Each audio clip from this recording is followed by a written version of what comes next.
Hola a todos. Bueno, vamos a empezar la unidad 2 del programa de Historia del Arte que se titula Lo Arcaico. Esta unidad yo la voy a dividir en dos clases. Igualmente todas las unidades van a estar divididas en dos clases como ustedes vieron en el organigrama que les envié. Les voy a explicar un poquitito el enfoque para que comprendan cómo he organizado la materia. Como ya les adelanté, no he respetado una línea de tiempo porque estamos trabajando un poco este concepto de cuestionar o de desbaratar la idea de la línea de tiempo.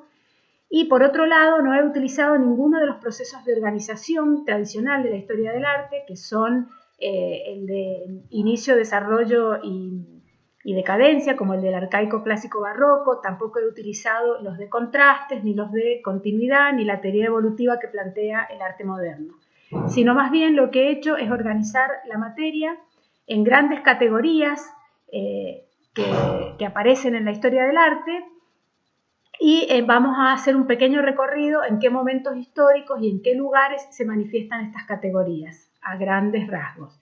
Y después, en todas las unidades, yo he hecho una bajada en relación a cómo aparecen esas categorías en el arte contemporáneo para que también podamos ver algo de lo actual y no nos quede sin al menos visitar. Estas categorías que nosotros vamos a usar, que se llaman así, que son lo arcaico, lo clásico, lo barroco, lo manierista, lo moderno y alguna que se me olvidó, son producto de un proceso que deviene de la historia del arte, pero que se aborda de diferente manera. La palabra, lo primero que vamos a ver es lo arcaico y lo vamos a ver a partir de dos aspectos fundamentales. Primero, ¿qué quiere decir esto de lo arcaico? ¿A qué momento histórico se lo denomina lo arcaico? Que sería lo que se llama una categoría histórica, estilística. Y después lo vamos a ver como una categoría estética. Es decir, ¿qué otras cosas se las puede llamar arcaico o se las llama arcaico sin corresponder con ese periodo histórico? Entonces esta sería una primera diferencia que quiero que se aprendan para que puedan entender la forma en la que yo he abordado la materia. Si yo digo lo clásico, nosotros podemos atribuirlo a un momento histórico, que es cuando aparece ese concepto, pero también después lo podemos utilizar en otros momentos históricos en los que hay manifestaciones que se parecen o recuperan esa categoría. Cuando nos referimos al movimiento específicamente, hablamos de categoría histórica, y cuando nos referimos a esa palabra como un concepto de características, como un conjunto de características que se manifiestan en otros momentos de la historia, lo estamos utilizando como categoría estética. Eso me parece interesante que les quede claro, y acuérdense que el tercer punto es utilizar o recuperar esa categoría en el arte contemporáneo. Hoy vamos a empezar a ver lo arcaico, que es la primera unidad. Y ahí ustedes van a ver que yo he utilizado estas dos palabras, lo arcaico y lo arcaizante, porque lo arcaico se refiere a una característica bien específica dentro de las manifestaciones artísticas, y lo arcaizante es cuando algo tiene rasgos estéticos parecidos a eso. De este grupo de conceptos que yo he desarrollado en la materia, también hay dos aspectos que vamos a ir viendo. Uno son las características formales o lo que se llama repertorio formal. El repertorio formal es el conjunto de cosas que caracterizan a un estilo o movimiento, de formas. Después tenemos, junto con eso, el programa con el que se organizan esas formas, las normas que dicen cómo esas formas o esas partes se tienen que organizar. Entonces vamos a hablar de repertorio formal y de programas en algunos casos, o de características estilísticas y de características programáticas en otros casos. Ya vamos a recuperar estos conocimientos, pero quiero que vayan haciéndose una idea cómo es el proceso.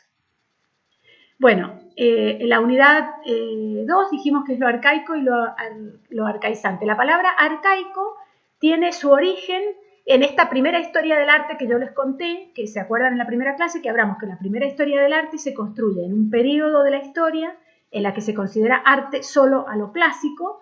Entonces aparece esta tríada de arcaico, clásico y barroco que describe el proceso del arte clásico y que hace referencia a una primera etapa del arte clásico que tiene determinadas características a las que se la denomina arcaico. Entonces se aplica ahí a la antigüedad clásica, después se aísla ese concepto y se aplica a muchas manifestaciones artísticas del mundo que tienen características arcaizantes, y que por eso se las asocia con este concepto, pero que no han evolucionado hacia el arte clásico.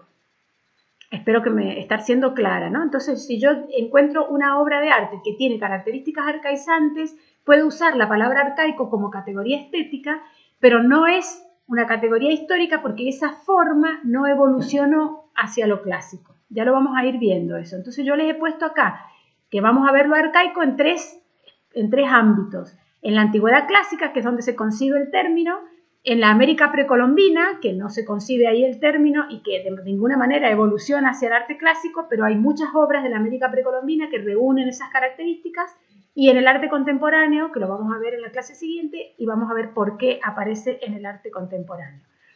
Acá recuperamos estas ideas que hablamos en la primera unidad sobre las dificultades a la hora de explicar estos fenómenos porque no coinciden de manera temporal. Si nosotros estudiáramos solo la historia del arte europeo desde el punto de vista de la teoría de la historia del arte clásico y después de la teoría evolutiva que plantea el arte moderno, encontramos una coherencia temporal en estas manifestaciones.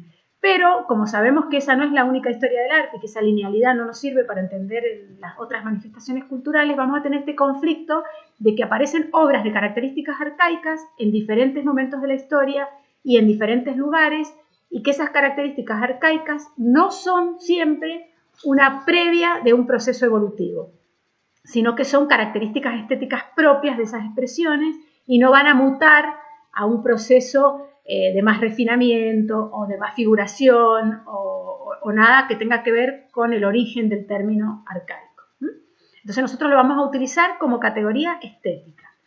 La palabra arcaico proviene del griego, que quiere decir antiguo o relativo a los primeros momentos de algo. Cuando nosotros decimos esto es arcaico, quiere decir, nosotros nos estamos refiriendo a algo diferente, ¿no? En este caso, lo arcaico de lo griego se refiere a algo temprano de algún proceso de evolución. Principio, origen, elemento fundamental. A eso se refiere en el arte griego. Pero como nosotros lo vamos a utilizar como categoría estética, lo vamos a ampliar a otros momentos, ¿no? También se relaciona con la palabra primitivo, que tiene que ver con los orígenes de algo, con la ausencia de la escritura, con la ausencia del desarrollo tecnológico, cuando es muy indiferenciado los procesos, también a eso nos referimos como arcaico. En la antigüedad en general, no en la antigüedad griega, sino en la antigüedad en general, hay muchas expresiones artísticas que encajan con esta idea de lo arcaico porque hay herramientas poco refinadas, porque hay ideas que tienen que ver con estas imágenes que ustedes van a ver enseguida. Y también a veces a la prehistoria podemos referirnos, porque también son sociedades en las que todavía no están desarrolladas algunas cosas que tienen que ver con la tecnología o con otras herramientas o ideas que permiten el desarrollo de imágenes que no se asocien con lo arcaico. Entonces está esto de lo primitivo, de lo sintético, de lo que está hecho sin el desarrollo o la complejidad de una tecnología o de una idea, se lo asocia con lo arcaico. Yo les he puesto algunas líneas de tiempo que como siempre se las he puesto para que las miren, para que se ubiquen un poco, pero no las vamos a estudiar, solamente para curiosear y para entender cómo estamos ubicados en el tiempo. Acá vamos a empezar con lo arcaico en la antigüedad. Entonces, esta categoría estética que se refiere a lo arcaico, que está ligada a lo antiguo, a lo poco desarrollado, a lo poco refinado, a lo resuelto de manera sintética, brutalista a veces, simple, se manifiesta en diferentes momentos de la historia del arte. Ahí yo les he puesto Mesopotamia, que es uno de los periodos previos a la historia del arte que nosotros conocemos más, se las he puesto con las fechas, es otro lugar del mundo, no es Grecia, y aparecen estas imágenes en piedra que tienen todas las características del arte arcaico o de lo arcaico. ¿Qué características son esas? La síntesis formal, digamos, no son altamente detalladas, tienen una relación con la imagen naturalista, pero hay una simplificación, una abstracción, son más planas, son frontales, tienen, y en muchos casos, algunos por la forma en la que fueron hechas y otras por el paso del tiempo, tienen este aspecto de piedra porosa, desgastada, no tienen la precisión geométrica de una organización más sofisticada, ¿no es cierto? Entonces, este aspecto de lo rústico, lo frontal, lo planimétrico, lo sintético, lo hecho de manera primitiva, es lo que nosotros vamos a asociar con esta categoría estética de lo arcaico. Acá tenemos una imagen de Mesopotamia, acá tenemos otra imagen de Mesopotamia, que son maravillosas, muy hermosas, y ustedes van a ver que aparece la frontalidad, estas caritas de perfil una atrás de la otra, esta rusticidad, las arrugas que son signos que se repiten, entonces hay como una síntesis que se resuelve de diferentes maneras, pero que de ninguna manera insiste en desarrollar una imagen de forma realista o técnicamente más sofisticada, ¿no? Acá tenemos otra imagen de Mesopotamia, que es una figura humana. Fíjense entonces otra vez la síntesis, la frontalidad, esa posición, la simetría, esa quietud, y estos grafismos que se usan para representar, no sé, la barba, los ojos. La mayoría de las obras arcaicas tienen convenciones en la representación de los ojos, no hay un estudio realista, sino hay una convención. Bueno, vamos a ver algunas imágenes egipcias, en donde aparece otra vez la síntesis, la frontalidad, la rusticidad, la geometrización, esos elementos que venimos hablando, ¿no? Que tienen que ver con lo que nosotros decimos, esto es arcaico o arcaizante. Tiene esas características estéticas. Bueno, esto es un peinecito de Egipto. Acá vemos las cerámicas, los dibujos en la cerámica, ven otra vez la síntesis, los grafismos para representar las plantas. Bueno, acá tenemos dos figuras humanas donde siguen apareciendo, si bien ya hay como un desarrollo más naturalista, más representativo, más técnicamente resuelto, aparece esta frontalidad, esto que se llama hieratismo, esta quietud, ¿no? La síntesis de la figura, donde no hay detalles.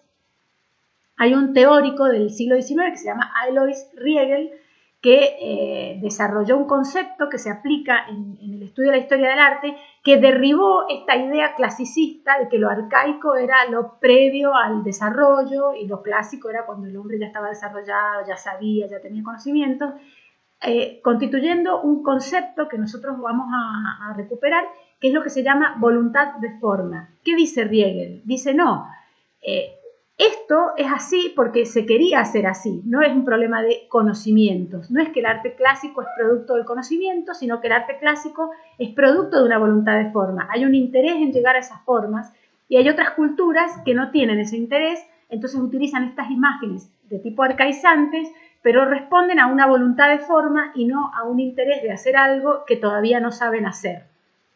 Vamos a seguir trabajando esa idea para ir derribando algunos prejuicios que tenemos respecto a algunas imágenes de la historia del arte que pareciera que están mal hechas porque esas personas todavía no sabían hacer lo que había que aprender a hacer. Esa idea nos ha perseguido sobre todo a las sociedades colonialistas y cuando estudiemos historia de la cultura argentina van a ver cómo hay todo un periodo de la pintura argentina previa a que los artistas vayan a viajar a Europa que se consideraba como que no había los suficientes conocimientos como para hacer una pintura como de verdad se debía hacer, porque estaba todavía tácito y muy expandida la idea de que el verdadero arte era el arte clásico, figurativo, con una buena técnica, bien hecho, bien manejada la piedra, con movimiento, con soltura, ¿no? Y eso viene de esta idea que yo les he contado, de esta primera historia del arte que organiza el arte clásico en arcaico, clásico y barroco.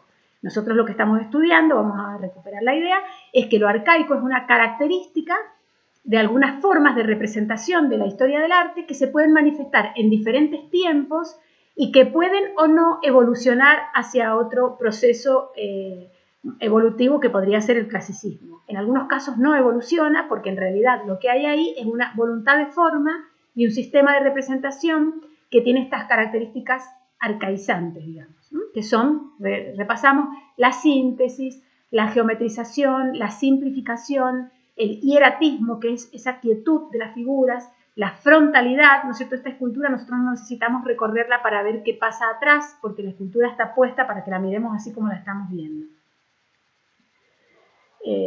Acá vamos a ver el periodo arcaico ya sí en el contexto de lo que se va a relacionar después con el arte clásico, pues esta figura, fíjense que ya es una figura donde se nota claramente el rumbo y la búsqueda estética de los artistas clásicos griegos, que era evolucionar hacia un arte clásico, mimético, figurativo, que es lo que nosotros conocemos como arte clásico. Si bien estas figuras están en otra posición, también son frontales, también son sintéticas y también hay una convención en la representación del pelo, por ejemplo. Pero acá sí notamos que la voluntad de forma de estos artistas es acercarse hacia una representación más naturalista, donde el movimiento esté tenido en cuenta, donde las proporciones clásicas ya aparecen. Pero esta imagen que vemos acá también es una imagen griega, fíjense, arcaica, hablando de lo arcaico, el nivel de síntesis que tiene esta escultura, que si nosotros la pusiéramos en un museo de arte moderno, podría perfectamente relacionarse con una obra de un artista moderno como Giacometti, como Henry Moore, como Brancusi. Ya vamos a ver estas imágenes en el arte moderno o en el arte contemporáneo, y entonces son imágenes que podrían ser arcaicas muy antiguas o que podrían ser muy modernas. Y las características que las hace pertenecer a esos dos mundos es esta síntesis, esta geometría, este primitivismo que caracteriza a lo arcaico en general, no importa en qué momento de la historia aparezca. Bueno, acá vemos todavía imágenes de estas características que yo les estoy diciendo, arcaicas del periodo prehelénico griego, y vamos a mirar ahora cómo aparece esta categoría estética de lo arcaico en el arte precolombino. No vamos a mirar el mundo entero porque no tenemos tiempo, pero sí me interesa que ustedes entiendan de dónde surgió esta palabra de lo arcaico y cómo, si nosotros no lo miramos como un proceso evolutivo previo al arte clásico y lo miramos como un conjunto de categorías estéticas que están ligadas a una voluntad de forma, podemos entender otras expresiones artísticas del mundo que han sucedido, algunas hasta contemporáneas al arte clásico y que tienen otra intencionalidad estética y por eso no llegan o no evolucionan hacia un arte clásico hasta que se produce la colonización, y en ese proceso de la colonización se nos instala en nuestra cultura la idea de que hay que evolucionar hacia un arte clásico. Pero hasta que eso no había pasado, aparecen todas estas expresiones que tienen características arcaicas y que no tienen la voluntad evolutiva, sino que es una característica expresiva de ese movimiento y que lo que estamos usando es una palabra que la hemos extrapolado de la historia del arte europeo, pero que la estamos resignificando. Bueno, acá les he puesto otra vez estas locas líneas de tiempo, las miran, no se las aprendan, pero ahí van a ir viendo los tiempos. Si ustedes se acuerdan algo de historia del arte o de historia del secundario, se van a ir dando cuenta cómo los tiempos de Mesoamérica no coinciden con los tiempos de Europa y las características formales y expresivas de las obras precolombinas no coinciden con las de Europa, son arcaizantes en algunos de sus aspectos, pero no concuerdan con este proceso evolutivo que caracteriza a la historia del arte clásico europeo. Acá están, bueno, las ubicaciones de estas culturas que vamos a mirar. Y bueno, yo les he puesto imágenes que guardan referencia con esta idea de lo arcaico, ¿no? Acá son dos imágenes bien diferentes, son dos figuras humanas representadas de maneras muy dispares, pero en las dos vemos síntesis, códigos de representación, ¿no? Geometrización, poco detalle, no siempre se respetan las proporciones naturales. Acuérdense en la escultura griega que sí vimos, arcaica, que ya hay una intencionalidad clara de desarrollar una imagen que va a ir llegando hacia lo que nosotros conocemos como el arte clásico griego, pero acá no podríamos intuir que estos artistas están haciendo esto tratando de evolucionar hacia un arte naturalista. Eso es una cosa totalmente sonsa. Eso ha hecho también que las primeras valoraciones que se hicieron sobre la historia del arte mesoamericano fueran incorrectas porque se veía estas obras como primitivas, como arcaicas, y se las entendía más como un objeto arqueológico que como un objeto artístico, porque para esa mirada clasicista europea a estos objetos les faltaba evolución. Bueno, acá les he puesto imágenes de Mesoamérica, ustedes las miran, esta es una vasija con forma de pececito, estas son algunas esculturitas, figurillas, que tienen dos cabecitas, tienen, fíjense, en el cabello la convención de representación, la síntesis, se desentienden de las proporciones humanas, y es casi tonto pensar que estas personas hacían estas figuritas y no se daban cuenta que las proporciones humanas reales no eran así. En realidad hay una voluntad de representación en este tipo de producciones artísticas donde no está el interés de la mímesis de la figura humana, sino que el arte cumple otros roles, entonces la representación se desarrolla alrededor de otros códigos, como pueden ser esta manera de representar los ojos, el cabello, como si fuera un lenguaje. Entonces siempre el pelo es así, siempre los ojos son así, y lo que vamos haciendo es armar situaciones de carácter simbólico, ritual, pero también, y ojo con esto, me interesa que presten atención, las explicaciones rituales, simbólicas, religiosas, utilitarias, no alcanzan para entender que acá hay una voluntad estética. Yo soy muy pro esteticismo, a pesar de que no es un momento para hacerlo, pero ¿en qué sentido se los planteo? En el sentido de que piensen que detrás de esto también hay una voluntad expresiva. No todas las explicaciones son las explicaciones simbólicas ni las religiosas, si lo que estamos destacando es la fertilidad de la mujer, si lo que estamos... No nos vamos a concentrar tanto en eso, porque a mí me interesa que ustedes piensen en estas imágenes como formas expresivas, estéticas, cuya voluntad, ya sea del artista individual o de la cultura, que esta es otra cosa que tenemos que aprender, hay culturas cuya voluntad de forma le pertenece a toda la cultura, no a un artista solo, y esa voluntad de forma tiene que ver con estas intencionalidades expresivas y no solamente con justificaciones rituales o de utilidad o de carácter simbólico. Entonces vamos a concentrarnos en verlos como objetos estéticos cuya voluntad de forma son estas características y los vamos a asociar a la palabra arcaico o arcaizante para que nosotros podamos agruparlas dentro de grandes características formales de las obras de arte. Acá seguimos teniendo la frontalidad, la síntesis, ¿no? La codificación de la representación de los ojos y del cabello, que son características. Bueno, esta es una máscara de piedra, fíjense que aparece acá, la síntesis. También esta obra podría ser una obra de arte moderno perfectamente. Nosotros podríamos encontrarnos esto al lado de una obra de Modigliani o de Brancusi y pensarlas como arte moderno, y ya vamos a ver por qué cuando veamos lo moderno.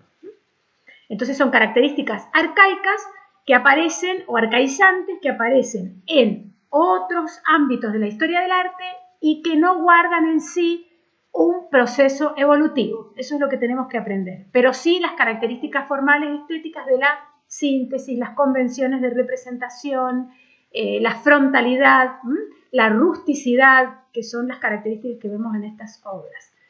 Bueno, acá tenemos una pirámide, una construcción arquitectónica que se parece a las pirámides egipcias, pero que no coinciden en los tiempos históricos, son mucho más modernas, pero tienen las características de una cultura, de una gran civilización y ligada a estas construcciones como primitivas, sintéticas, arcaicas, que no se despegan del paisaje. Eso también estaba visto por la cultura europea. Ustedes piensen en la relación entre la iglesia de San Pedro y el Machu Picchu, que yo les puse en la primera clase.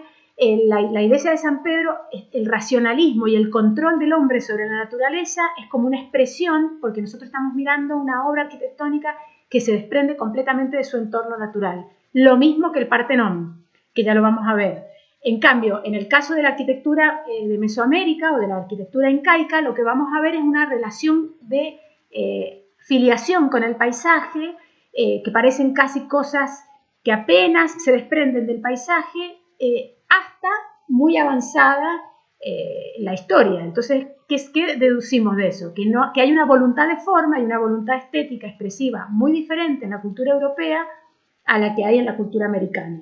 Lo que va a pasar cuando se produce la colonización en ese choque de culturas es que la cultura europea, como va a entender como precario o arcaico o involucionado a esto, lo va a ver como una cosa que ya no tiene interés estético, va a imponer su desarrollo, y estas cosas van a quedar categorizadas como objetos arqueológicos hasta que venga el arte moderno, que ya lo vamos a estudiar, y va a decir no, eso, o hasta que venga Alois Riegel y diga eso es una voluntad expresiva, no es algo antiguo involucionado. Sobre eso quiero que piensen en esta unidad, más que se aprendan todas las cosas que les estoy mostrando, que piensen en eso. Bueno, acá tenemos otra imagen, también del mundo andino, en este caso del sur, Otra imagen donde aparece lo rústico, lo pétreo, lo sintético, lo monstruoso, lo frontal, que son todas características estéticas de este periodo. Entonces vamos a recuperar esta idea que yo les dije, el problema del anacronismo y las dificultades que trae usar este término, que nosotros lo vamos a usar por una cuestión pedagógica, pero quiero que sepan claramente que está ligado a este problema de los anacronismos, ¿no? De los tiempos, que no coinciden los tiempos. En arqueología se usa esta palabra para referirse al periodo más antiguo de la cultura. En geología se la relaciona con tiempos geológicos que responden a fechas muchísimo más antiguas de las que estamos hablando de, que no sé, en geología cuando decimos el periodo arcaico, está relacionado con 542 millones de años, no con el arcaico previo al arte clásico del siglo III de Grecia. Entonces son todas acepciones del término que siempre están ligados a lo antiguo, a lo viejo, y que esta idea de lo viejo en el arte se mete en esta idea de la evolución hacia lo nuevo y nos ha hecho interpretar de manera incorrecta lo que Alois Riegel dice que es una voluntad de forma o una voluntad expresiva que puede o no evolucionar, o que puede persistir o que puede aparecer en otros momentos de la historia sin que por eso tenga que ver con algo pre-evolucionado. Bueno, yo les he puesto algunas imágenes.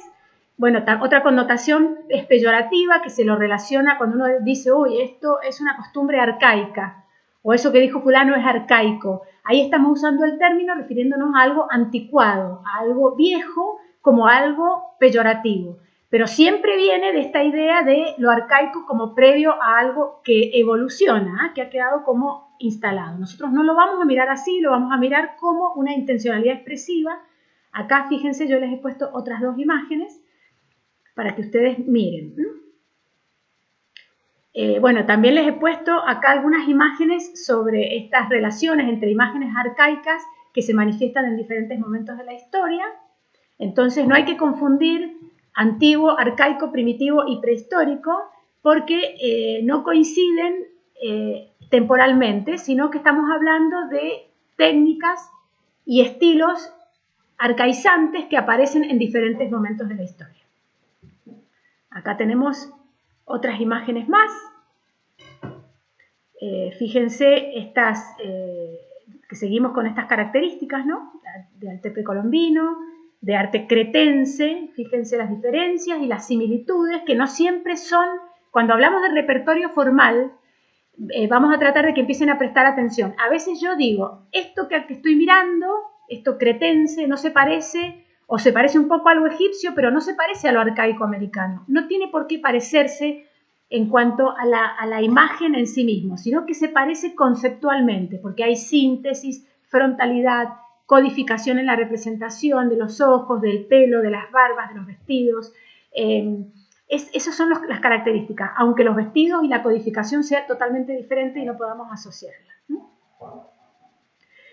Bueno, seguimos mirando imágenes. Ahí los chicos me habían pedido que pegara el video en el PowerPoint. Estoy trabajando en eso, pero me parece más interesante que ustedes abran en dos pantallas y vayan viendo las imágenes mientras escuchan el video. Prueben y me dicen. Estas imágenes que les he puesto son mucho más naturalistas. Si bien pertenecen a las mismas culturas y son muy antiguas, son muy naturalistas. ¿Para qué se las he puesto? Para que vean que no siempre lo antiguo está ligado a lo arcaico, como en esta figura cretense de los delfines, búsquenla y la miran, los delfines son prácticamente realistas, naturalistas, y la figura sigue teniendo los códigos de representación que estamos hablando, ¿no? Acá tenemos estos animalitos, estas escenas, y acá tenemos otra vez el arcaico griego, que sí tiene claramente una intencionalidad de ir rumbeando hacia la representación mimética, naturalista, idealista, que vamos a ver después cuando veamos lo clásico. A todo esto se lo llama arcaico.